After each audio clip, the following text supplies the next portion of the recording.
بسم اللہ الرحمن الرحیم علیہ وسلم دائما ابدا علی حبیبک خیر خلق کلہم۔ قال اللہ تبارک و تعالی فی القرآن المجید وجوہ یومئذ ناظرہ الی ربها ناظرہ صدق اللہ مولانا العظیم۔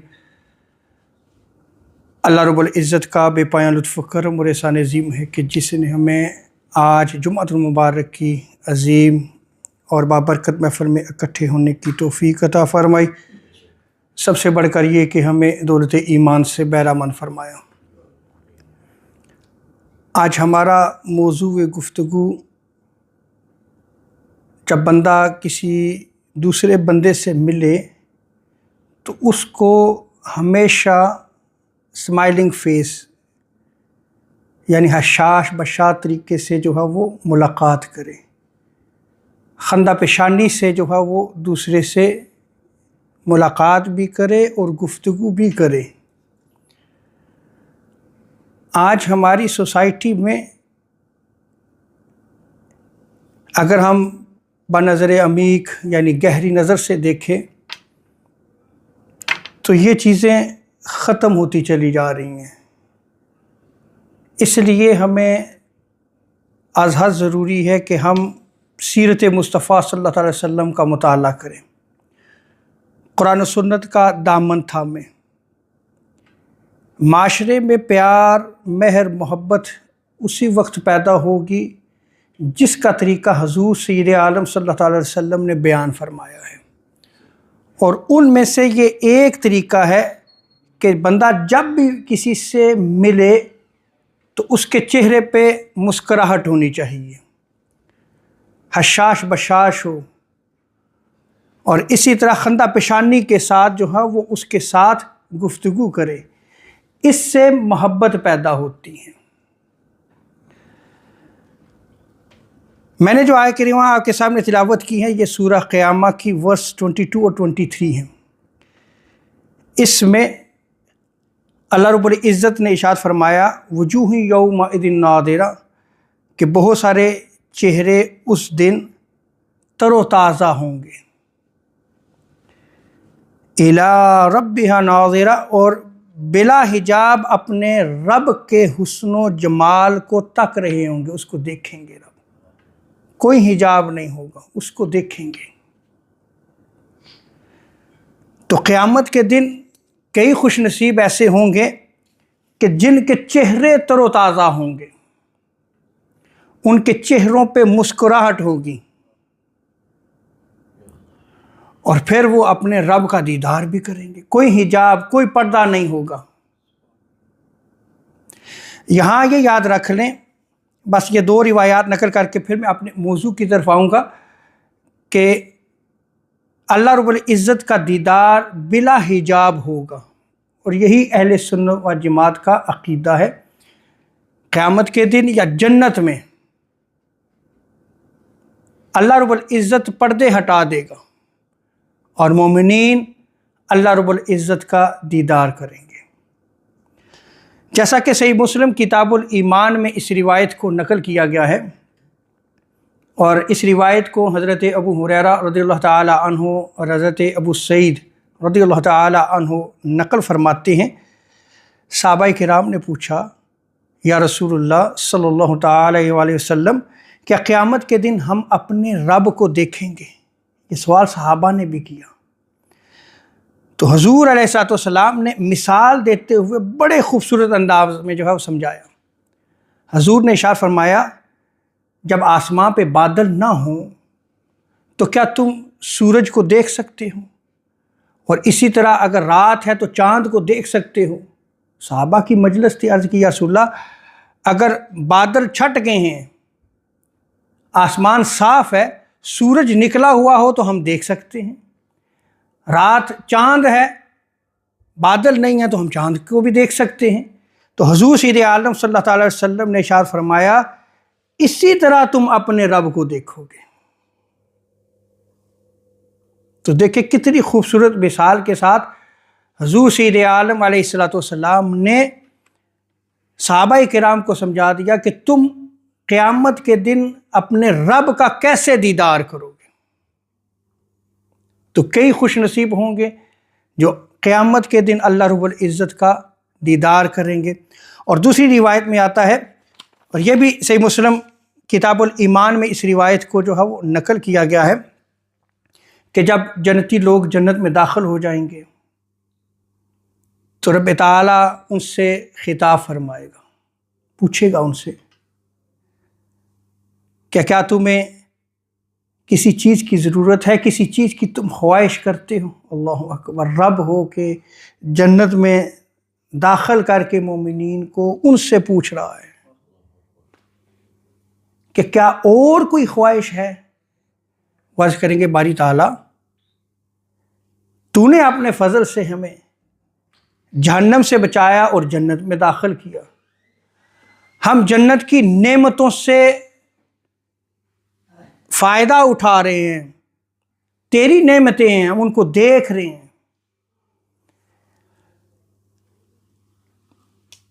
تو باری تعالیٰ تو نے ہمارے چہروں کو بھی تو نورانی کر دیا ہے۔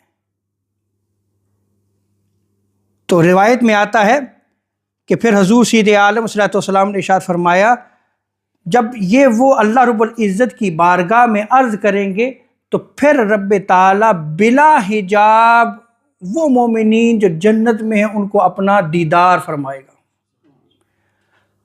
اپنا دیدار عطا فرما رہا، اور کوئی حجاب نہیں، کوئی پردہ نہیں۔ تو قیامت کے دن یا جنت میں اللہ رب العزت کا دیدار کرنے والے بھی خوش نصیب ہوں گے، اور اس سے بڑھ کر جو جنت میں داخل ہوں گے، اس کے بڑھ کر ان کے لیے کوئی چیز محبوب نہیں ہوگی، اس سے بڑھ کر اور کیا چیز ہوگی۔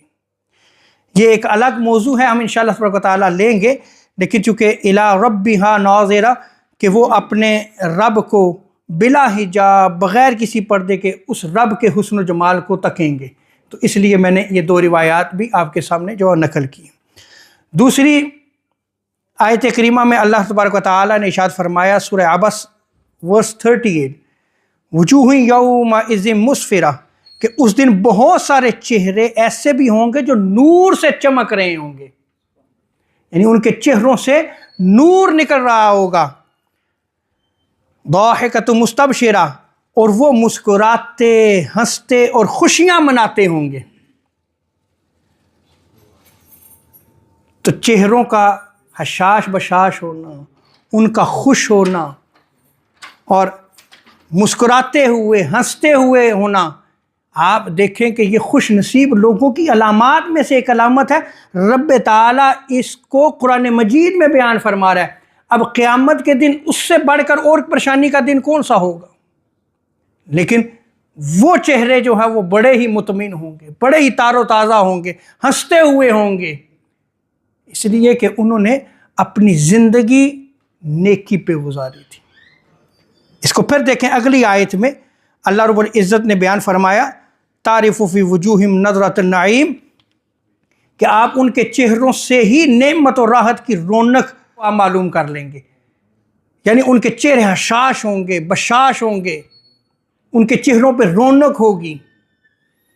اور اسی طرح وجوہ یومئذ ناعمہ لسعیہا راضیہ، کہ اس کے برعکس اس دن بہت سارے چہرے حسین ہوں گے، بارونق ہوں گے، تر و تازہ ہوں گے، اور اپنی نیک کاوشوں کے باعث، جو انہوں نے نیک زندگی بسر کی تھی، جو کوشش کی تھی، جو جد و جہد کی تھی، اس کے باعث وہ خوش و خرم ہوں گے۔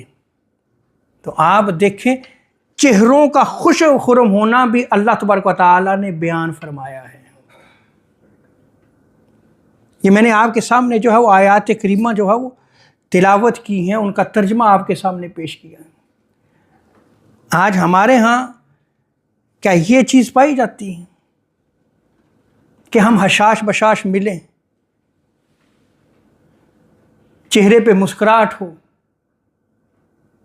چہرہ تر و تازہ ہو، اور ہم اپنی سوسائٹی میں اسی کو مر سمجھتے ہیں کہ جو بڑا باروب ہو، بڑا ہی جو ہے وہ اس نے روڈ اپنا جو ہے وہ رویہ رکھا ہوا ہو، ترش رویہ ہو، ہم کہتے ہیں اے مرد ہے، اے جڑاں ہے۔ حالانکہ مرد کون ہے، اس کی روایات میں نے ابھی نقل کر دی ہیں، میں نے ابھی صرف آیات کریمہ جو قرآن میں اللہ رب العزت نے بیان فرمائی ہیں ان کو نقل کیا ہے۔ تو ہمارا جو معمول ہے وہ برعکس ہو رہ گیا ہے، جو قرآن نے تعلیم دی تھی اس کے برعکس جو ہے وہ ہم زندگی بسر کر رہے ہیں۔ سو ہمیں چاہیے کہ ہم جب بھی کسی سے ملاقات کریں چہرے پہ مسکراہٹ ہونی چاہیے، تر و تازہ چہرے کے ساتھ ہم ملیں، خندہ پیشانی کے ساتھ ہم ملاقات کریں، اور یہ چیز جو ہے وہ کیا ہے، محبت پیدا کرتی ہے، مودت پیدا کرتی ہے ایک دوسرے کے ساتھ۔ اور ہم جو ہے وہ اگر چہرے پہ 12 ہی بجا کے رکھیں ہر وقت تو پھر آپ سے کون ملاقات کرے گا؟ آپ سے جو ہے وہ کون تعلق قائم رکھے گا؟ سو ہمیں اپنی زندگی کو بدلنا چاہیے، اور یہ ہمیں قرآن و سنت پہ عمل کرنا چاہیے۔ اب یہاں پہ یہ دیکھیں کہ اگر آپ کسی کو مسکراتے ہوئے ملتے ہیں، مسکراتے ہوئے ملنا یہ بھی نیکی ہے اور صدقہ ہے۔ ہم نیکیوں کی تلاش میں رہتے ہیں، ہم صدقہ و خیرات بھی کرتے ہیں، تو دیکھیں کہ حضور علیہ الصلوۃ والسلام نے کیا تعلیمات دی ہیں، کتنی خوبصورت تعلیمات ہیں کہ اگر آپ کسی کو ملتے ہیں اور آپ مسکراہٹ کے ساتھ جو ہے وہ اس کے ساتھ ملاقات کرتے ہیں، اسمائلنگ فیس کے ساتھ آپ ملاقات کرتے ہیں، تو یہ بھی آپ کے لیے صدقہ بن جاتا ہے۔ صحیح مسلم کی روایت میں حضرت ابو ذر رضی اللہ تعالی عنہ بیان کرتے ہیں کہ مجھ سے حضور سید عالم صلی اللہ تعالی وسلم نے فرمایا، کسی نیکی کو تم حقیر نہ جانو، کوئی بھی نیک عمل ہے اس کو حقیر مت جانو۔ حضور نے ارشاد فرمایا، وَلَوْ أَن تَلْقَ أَخَاكَ بِوَجْهِ طَلْقٍ، خواہ تم اپنے بھائی کے ساتھ جب ملاقات کرتے ہو تو کھلتے ہوئے چہرے کے ساتھ، مسکراتے ہوئے، حشاش بشاش طریقے سے تم اس کے ساتھ ملتے ہو، تو یہی تمہارے لیے کیا ہے؟ صدقہ ہے، یہی تمہارے لیے نیکی ہے۔ تو آپ دیکھیں کہ آپ اگر کسی سے ملاقات کرتے ہیں اور اسمائلنگ فیس کے ساتھ جو ہے وہ آپ ملاقات کرتے ہیں، تو کیا ہی آپ کے لیے بن جاتی ہے؟ نیکی اور صدقہ بن جاتی ہے۔ تو آپ اپنی زندگی میں کتنا صدقات و خیرات کر سکتے ہیں۔ اب یہ صدقہ و خیرات یہ یاد رکھ لیں گے، باہر کے لیے نہیں بلکہ یہ گھر میں بھی ہونا چاہیے۔ یہ نہیں کہ باہر آپ جو ہے وہ حشاش بشاش طریقے سے مسکراتے ہوئے خندہ پیشانی کے ساتھ ملاقات کریں اور گھر میں جائیں تو روب اور دبدبا جاری تاری جو ہے کر دے آپ، ایسا نہیں۔ بیوی بچوں کے ساتھ بھی آپ حسن سلوک کے ساتھ پیش آئیں، مسکراتے ہوئے چہرے کے ساتھ، خندہ پیشانی کے ساتھ ان سے بھی جو ہے وہ بات چیت کریں آپ۔ نہ ہمارے گھروں کا ماحول اسلامی اور نہ باہر جو ہے وہ ہمارا ماحول اسلامی۔ آپ یہ چیز پیدا کرنا چاہتے ہیں تو اس کا آغاز سب سے پہلے گھر میں کریں کہ آپ اپنی بیوی بچوں کے ساتھ مسکراتے ہوئے ملیں، یہ صدقہ بن جائے گا، یہ نیکی ہو جائے گی۔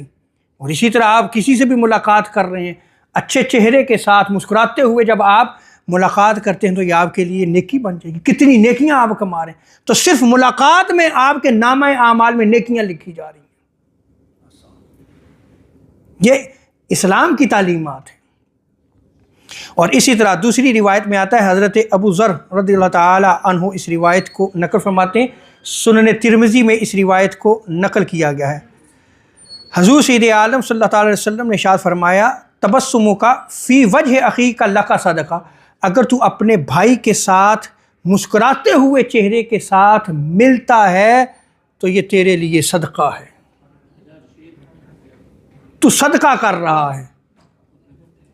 آپ نے عمل کیا کیا؟ آپ ملاقات کر رہے ہیں تو ہنستے ہوئے چہرے کے ساتھ جو ہے وہ آپ ملاقات کرتے ہیں۔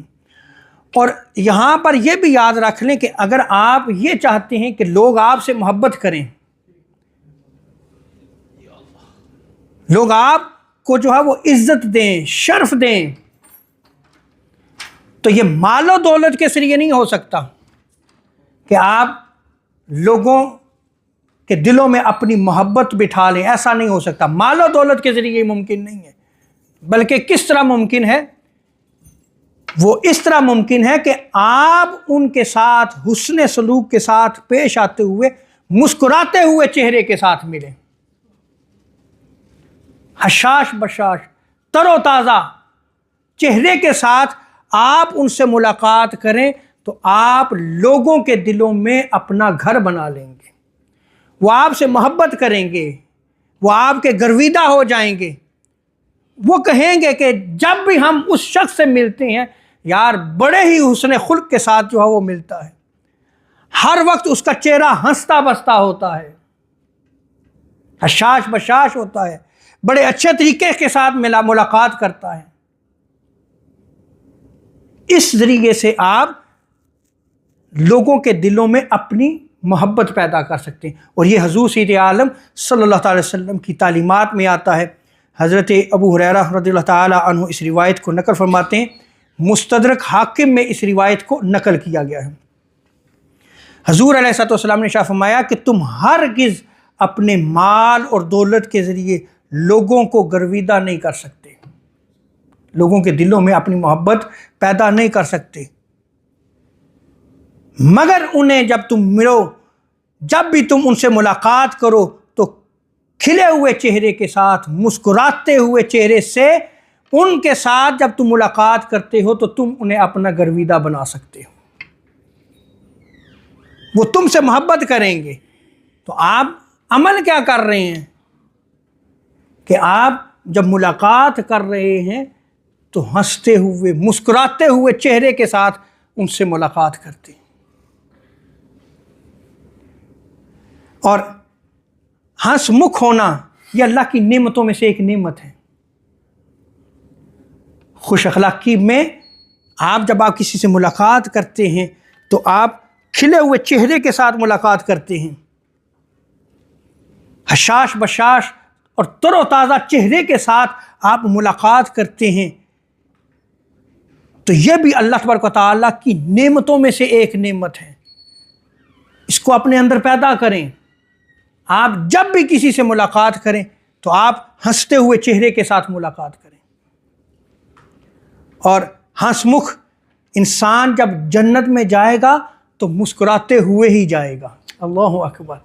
وہ دنیا میں رہتے ہوئے مسکراہٹ بکھیرتا تھا. اللہ اکبر. جنت میں جائے گا تو مسکراتے ہوئے ہی جنت میں داخل ہوگا. تو دیکھیں کتنی بڑی اللہ رب العزت کی نعمت ہے یہ، کہ اس کا لوگوں کے ساتھ جو تعلق تھا وہ بڑا ہی خوش اخلاق والا تھا، آسن طریقے سے مسکراتے ہوئے تر و تازہ چہرے کے ساتھ ملاقات کرتا تھا، ہنس مکھ تھا. حضرت یحییٰ بن کثیر وہ روایت نقل کرتے ہیں کہ ایک شخص اکثر جو ہے وہ ہنستا رہتا تھا، ہنس مکھ تھا. حضور علیہ الصلوۃ والسلام کے سامنے اس کا ذکر کیا گیا تو حضور سید عالم صلی اللہ علیہ وسلم نے ارشاد فرمایا آگاہ ہو جاؤ، سن لو، وہ شخص ہنستے ہوئے مسکراتے ہوئے جنت میں داخل ہوگا.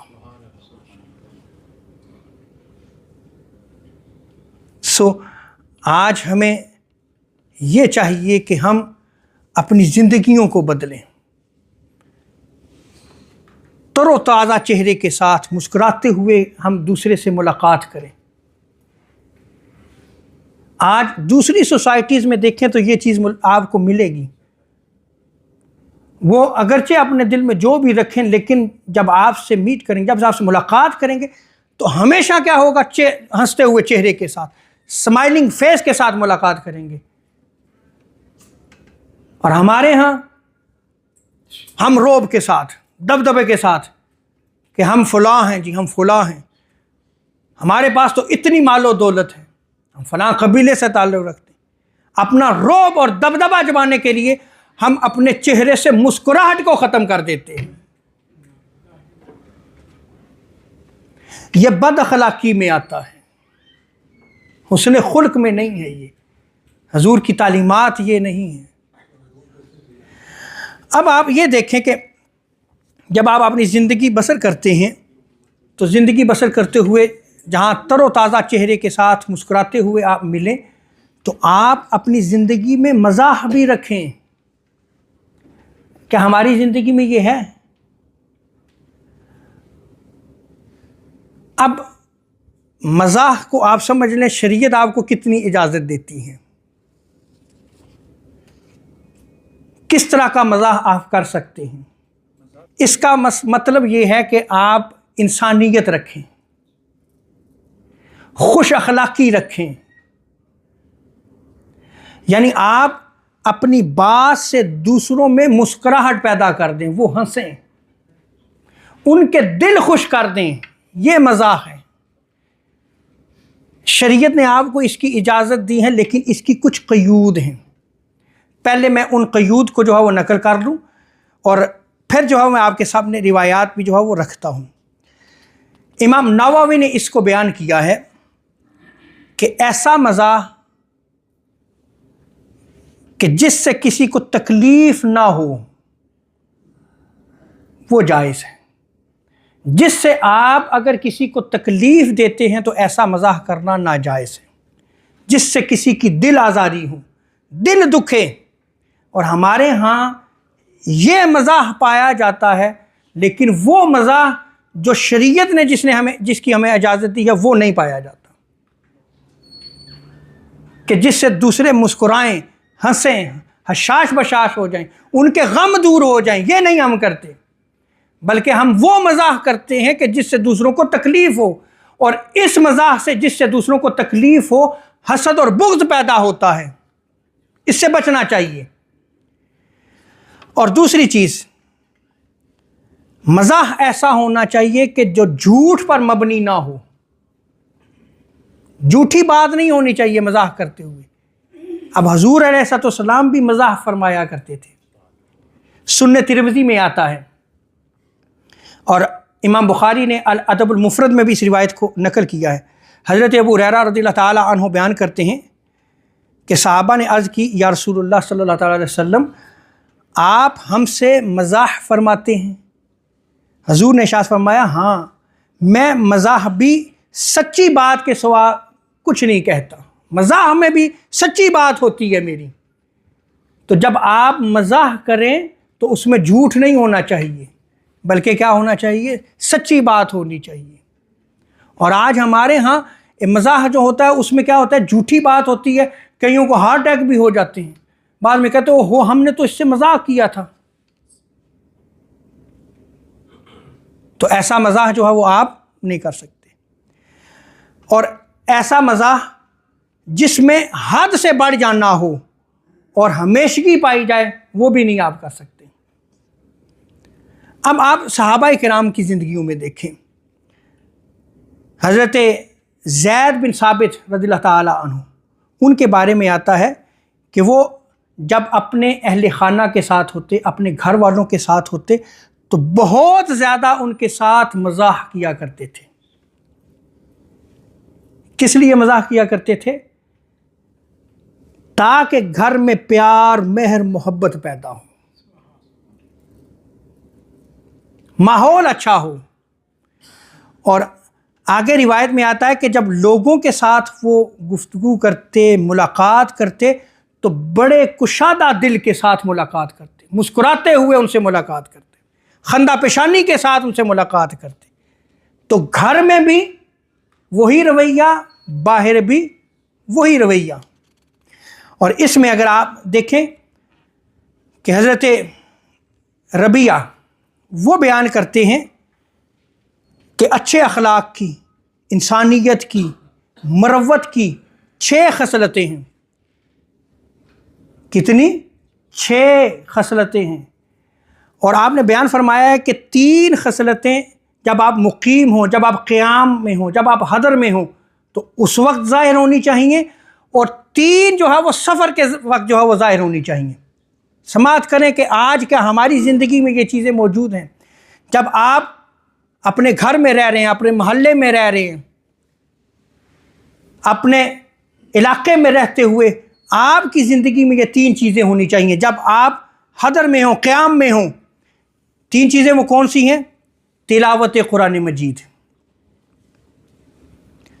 دوسری ہے مسجد کی آبادی، مساجد جو انہیں آباد کرے، اور تیسرا ہے اللہ کی رضا کے لیے کھانا کھلانا یا مہمان نوازی کرنا۔ یہ تین چیزیں قیام کی صورت میں تمہارے اندر ہونی چاہیے۔ اور جب تم سفر میں ہو تو وہ جو زیادہ راہ لے کے تم نکلے ہو، وہ جو پیسے آپ کے پاس موجود ہیں کہ میرا یہ خرچ ہے، مجھے سفر میں تکلیف ہو تو میں اس کے ذریعے جو اس تکلیف کو دور کر سکوں، تو اس سفر کے دوران آپ اس زیادہ راہ کو بانٹیں۔ آج ہمارے ہاں یہ نہیں ہے، سفر کے دوران اس کو بانٹیں۔ یہ کیا ہے؟ مروت ہے یہ۔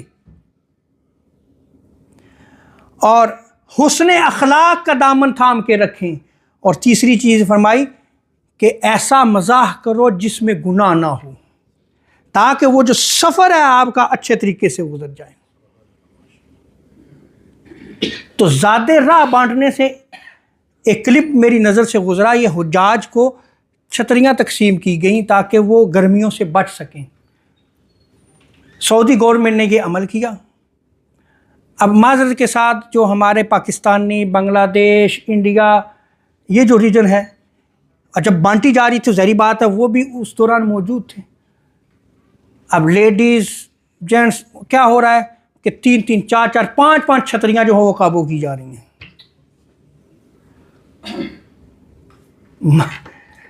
مال غنیمت دل بے رحم، اللہ اکبر۔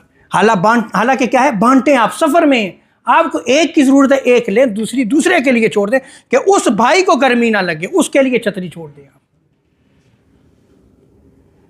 تو یہ سفر کے دوران جو ہے وہ تین چیزیں جو ہونی چاہیے۔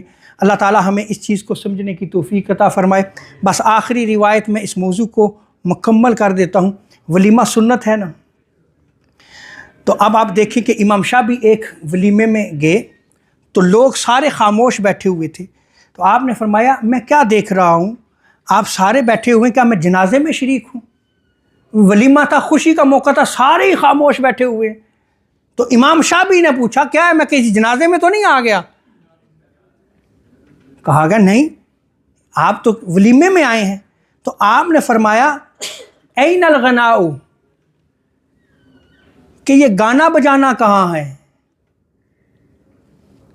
اب آپ یہ نہ کہیے گا کہ گانا بجانا جو ہے وہ پھر جو بے شرمی ہوتی ہے وہ نہیں، وہ بھی قیود کے ساتھ ہے، جس میں اچھے الفاظ ہوں، وہ گانا بجانا۔ کہا وہ کہاں ہے؟ اور آگے فرمایا این الدف، دف کہاں ہے؟ اور حضرت سفیان بن عیینہ نے کسی سے کہا کہ مزاح جو ہم مزاح کرتے ہیں اس میں نقص اور عیب ہے، تو آپ نے جواب دیا نہیں، یہ سنت ہے۔ میں نے یہ روایت نقل کی ہے پہلے۔ کیا فرمایا؟ یہ سنت ہے، اور سنت سے یہ مزاح کرنا کیا ہے؟ مستحب ہے، اور یہ انہی لوگوں کو جچتا ہے جو اسے اچھے انداز میں کر سکتے ہوں، ہر کوئی نہیں۔ ہمارے ہاں تو ہر کوئی مزاح کرتے ہوئے، پنجابی میں جو کہتے ہیں پانڈ بن جاتا، پھر اس میں دل آزاری ہوتی ہے۔ ہر کوئی نہیں کر سکتا، اچھے طریقے سے کرنا اور سنت طریقے سے کرنا، جس سے دل جوئی ہو اور جس سے جو ہے وہ دوسروں کے دل خوش ہو جائیں، وہ مزاح آپ کر سکتے ہیں۔ یہ سنت اور مستحب ہے۔ اور ولیمے میں آپ جو ہے وہ اسلامی طریقے کے ساتھ دف بجاتے ہیں اگر، اور ایسے گانے کے جس سے آپ کے اندر جو ہے وہ شہوت پیدا نہ ہو، وہ بھی آپ کر سکتے ہیں۔ یہ اسلام کا مزاج ہے۔ یہ کیا ہے؟ اسلام کا مزاج ہے، اور اس کو امام بغوی نے شرح سنہ میں نقل کیا ہے۔ لیکن آج یہ چیزیں ہماری سوسائٹی میں نہیں پائی جاتی، آج ہم اس سے بہت دور ہیں، اس لیے کہ یہ ساری چیزیں ہماری کتابوں میں بند ہیں، لیکن یہ چیزیں جو ہے وہ ہمارے پاس موجود نہیں ہیں۔ نہ ہم خطابات سنیں، نہ ہمارا کتابوں کے ساتھ تعلق ہو، تو پھر ہم دین سے دور ہی ہوں گے۔ اللہ تعالی ہمیں عمل کی توفیق عطا فرمائے۔ وما علینا الا البلاغ المبین۔